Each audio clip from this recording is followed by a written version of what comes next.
Hello, this is a quick video to tell you what you can expect from a company called WIGSMART.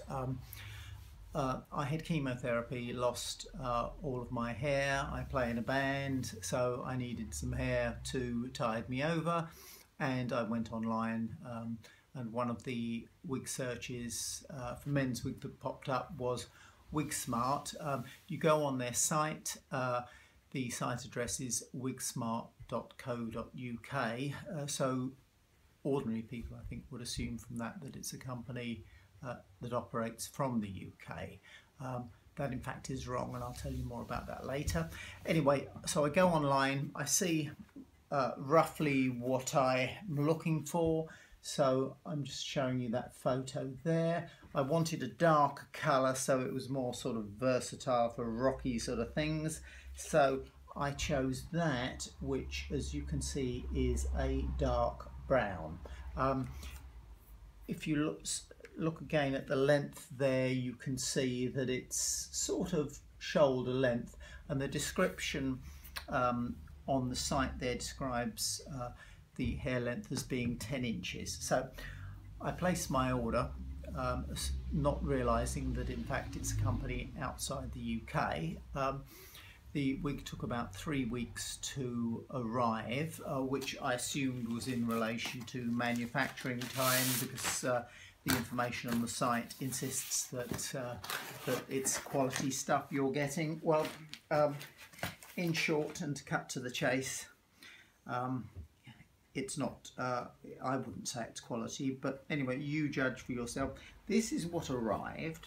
Now I'm just going to show you that. It's sort of a messy thing. My wife said Ronald McDonald, I said Miriam Margolyes, but you might say Young Einstein, Harpo Marx, or some other of the Marx brothers.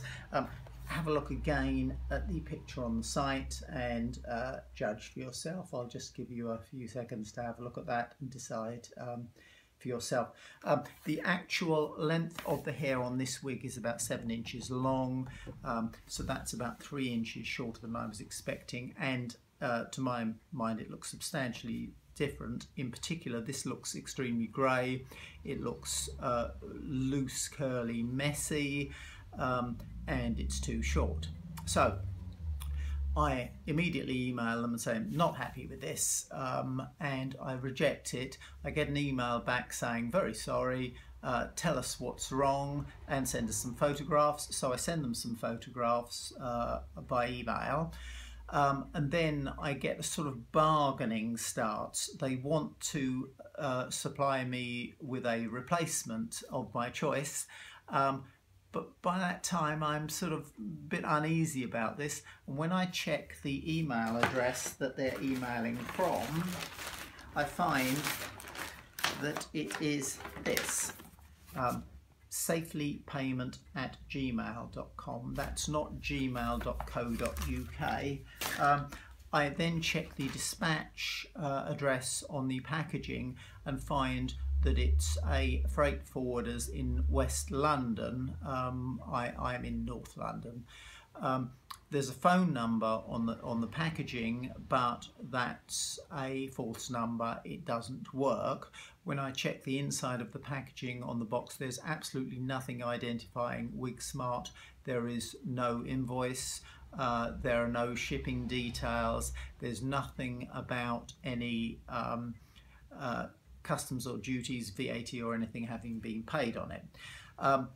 So I ask the WIGSMART to let me have a return address so that they can see the item themselves. Basically, I want to get rid of it.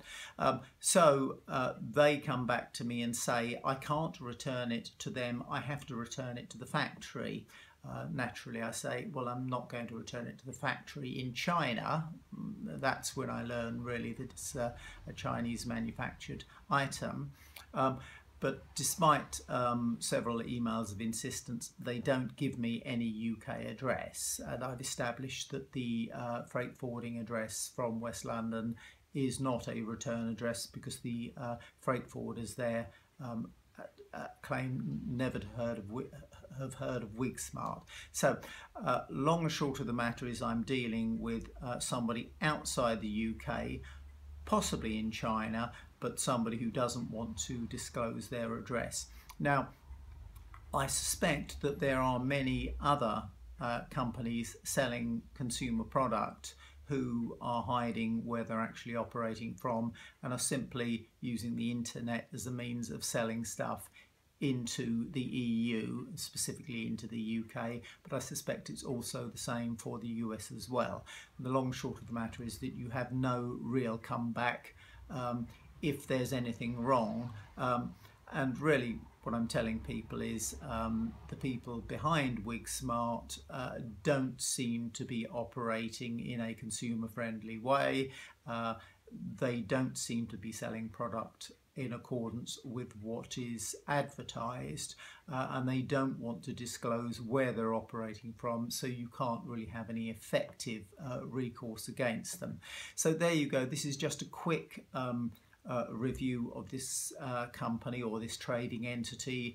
I won't deal with them again. I suspect that this review will convince people that to try shopping elsewhere, but in respect of that, I would say before you order anything, go carefully through the site, the contact details about the company, and find out whether they in fact have an address within the jurisdiction in which you are buying, because if they don't, the chances of having any recourse are pretty slim. You might have recourse through your credit card company.